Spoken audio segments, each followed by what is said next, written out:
안녕하세요. 오늘은 사람의 구성 요소에 대해서 말씀드릴 거예요. 사람은 무엇으로 구성이 되어 있을까요? 사람은 몸과 마음, 영혼, 이렇게 세 가지로 구성이 되어 있습니다. 현대 과학은 우리의 몸이나 마음이 어떻게 작용하는지에 대해서는 방대한 연구 자료를 가지고 있어요. 유전자 지도도 완성했고, 장기 이식도 하고, 온갖 종류의 의약품과 건강식품이 시장에 쏟아져 나오고 있습니다. 그리고 우리의 두뇌는 어떻게 구성이 되어 있으며 각각의 신경 조직이 어떻게 작용하는지 우리가 진행해온 몸과 마음에 대한 연구는 눈부시게 발전했어요. 그런데 실질적으로 영혼에 대해서는 많이 알고 있지 않습니다. 오늘은 영혼에 대해서 얘기해 볼 거예요.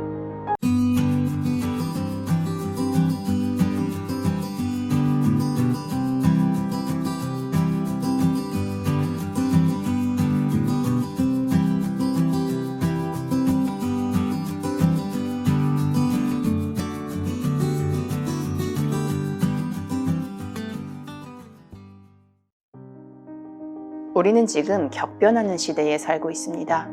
세상의 모든 정보는 휴대폰의 몇 번의 클릭만으로 접할 수가 있으며 인공지능, 나노테크놀로지, 교통과 운송의 발달은 인간이 이룩한 지난 수만 년의 기술, 문화 발전보다 지난 수십 년의 발전이 훨씬 더 빠른 속도로 추월해가고 있습니다.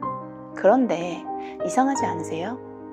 세상은 눈부시게 발전해 가는데 환경오염은 점점 더 심각해지고 자연은 점점 더 병들어가고 의료기술은 눈부시게 발전하는데 우리는 오히려 사스나 코로나처럼 온갖 전염성 바이러스에 꼼짝도 못하고 있습니다.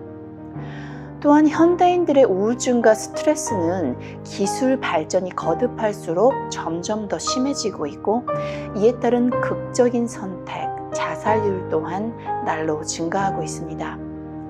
현대사회가 가져온 침울한 사회, 왜 이렇게 되었을까요? 저는 인류가 발전해 나가야 할 목표의 초점이 궁극적인 목표에 살짝 빗나가 있다고 생각합니다. 사람들은 밤하늘을 보면 반짝반짝 빛나는 달과 별을 봅니다. 그런데 우주의 대부분은 별이 차지하고 있는 게 아니에요. 우주의 대부분은 그냥 텅 빈 공간입니다. 그러면 우리의 몸을 볼까요? 아직까지 인간이 발견한 가장 작은 물질, 세상 모든 물질을 구성하고 있는 가장 작은 물질의 단위는 원자입니다. 원자는 핵과 전자로 구성이 되어 있어요. 어떤 과학 채널에서 본 적이 있는데 핵이 축구공 크기라고 한다면 전자가 돌고 있는 그 공간의 크기는 축구장만 하다고 합니다. 그럼 원자도 실질적으로 대체로 빈 공간으로 꽉 찬 거네요.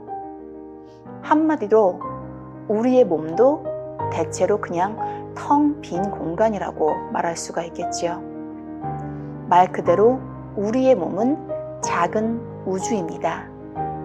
이 공간은 전자가 돌고 도는 에너지로 꽉 차게 됩니다. 우주가 에너지로 꽉 차 있듯이요. 그렇다면 이제 핵이나 전자보다는 우리는 이 빈 공간과 에너지에 대해서 더 깊이 생각해 볼 필요가 있지 않을까요? 수천 년 전에 쓰여진 반야경에는 우리가 잘 알고 있는 색즉시공이라는 말이 나옵니다. 물질은 곧 에너지요. 에너지는 곧 물질이라는 뜻이래요. 그 당시 사람들은 현대 과학자들처럼 슈퍼 현미경이 있었던 것도 아닌데 어떻게 알았을까요? 어쩌면 우리는 수천 년 전에 이미 알고 있었던 사실을 잊어버리고 산 게 아닐까요? 여기 배가 한 대 있습니다. 전설에 의하면 이 배는 테시우스의 배라고 불리우는데요. 테시우스가 아테네의 전쟁에서 미노타우루스를 죽인 후 귀환한 배입니다.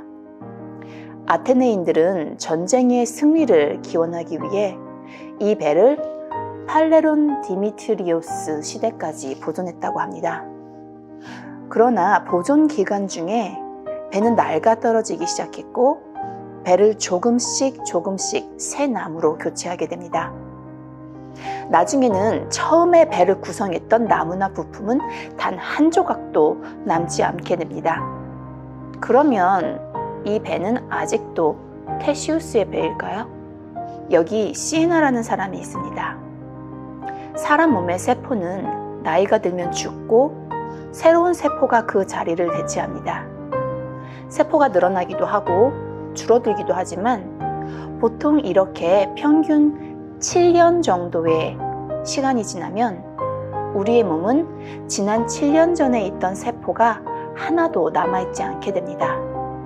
그러면 이 사람은 누구인가요? 시에나인가요? 처음 말씀드렸듯이 사람을 구성하는 것은 몸과 마음과 영혼, 이 세 가지입니다. 몸의 물질적인 구성체가 모두 바뀌었지만 영혼은 그대로이기 때문에 영혼이 육체적인 몸의 구성을 이루게끔 하는 것입니다. 다음 비디오에서는 생각의 힘에 대해서 말씀드리겠습니다.